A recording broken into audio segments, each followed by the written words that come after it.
Carol, and I wanted to do a very quick story of how I got diagnosed with type 1 diabetes in honor of Diabetes Awareness Month. This is take 3, by the way. Um, so I was diagnosed on October 21st, 1988. I was actually blood tested October 15th, 1988. I was not sent to the hospital. I mean, I was at the hospital to get my blood drawn, but I wasn't sent to the hospital after I found out about my diagnosis either.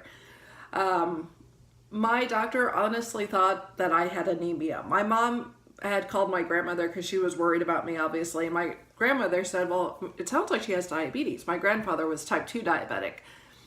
So my mom had called my doctor and mentioned, you know, these are Carol's symptoms. She's not feeling well. She's drinking a lot of water. She's going to the bathroom a lot. She's losing weight very rapidly. And he said, oh, I just think she has anemia. So I had to go get my blood tested on October 15th. Now, I should mention, unlike a lot of diabetics, I was not needle phobic when I was diagnosed. I've never had needle phobia. When I was 4, I had Reye's syndrome. After that, as a result of having been in a coma, I had developed motor tics, so I had to be put on some really strong anti-seizure medication, and I had to get my blood tested every 6 months for that. So shots didn't really bother me. Getting my blood drawn didn't bother me at all. It was just another trip to Riley Hospital to get my blood drawn. And anyway, it was the following Friday, October 21st, when I found out that I had diabetes. Now, the way I found out was I'd gone to school. You know, I'd been going to school all week, and we had an after-school meeting, and we were given blow pops, you know, the lollipops that had bubble gum in the middle of them. My favorite type of candy when I was younger, by the way. And I was really looking forward to getting in the car and being able to get my blow pop.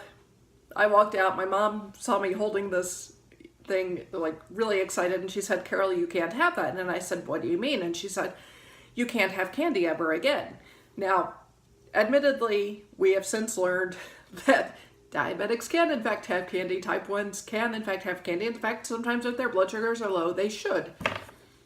This is a Starburst. I keep it in here in case I go low. So anyway, yeah. I was not freaked out about the fact that I was going to have to take shots twice a day. I was not freaked out about the fact that I was going to have to test my blood sugars twice a day. I was freaked out and upset the most about the fact that I couldn't have candy. Anyway, long story short, my mom was given a diet to put me on because we couldn't get in to see the endocrinologist until November 1st. For whatever reason, they decided to not have me go into the hospital after I was first diagnosed. My blood sugar was 385 on my first blood test, which is 21.4 millimoles. And after I was put on that diet for a week, my blood sugars dropped down to 283 or 15.7 millimoles. But, you know, again, when you're first diagnosed, you're in a honeymoon period, so you can sometimes get away with that. But obviously, I was type 1. I did need to be put on insulin. So November 1st, we went to the endocrinologist's office. By the way, all of my adjusting to being diabetic was done on an outpatient basis. And the very first insulin shot that I had to take on November 1st, they brought the insulin in, a bottle of R and a bottle of N. Now, this was syringe and vial. The nurse had to show me how to, you know, roll the N, check for bubbles in the syringe and everything else, combine them together, measure things out, put air in, draw the insulin out, etc., etc. And I had to give myself the shot. The first time I ever injected anything, it was injecting myself. I didn't inject on a fat tumor. I didn't inject on an orange. I actually injected my own, it was my stomach or my thigh, one of the two. And that was how I got on insulin.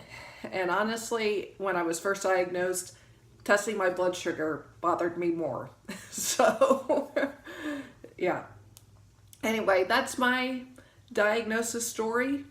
There was no hospital visit aside from having to get my blood tested.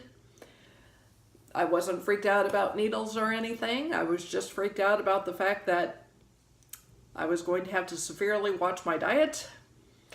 And yeah, I did it obviously have some emotional issues adjusting after that.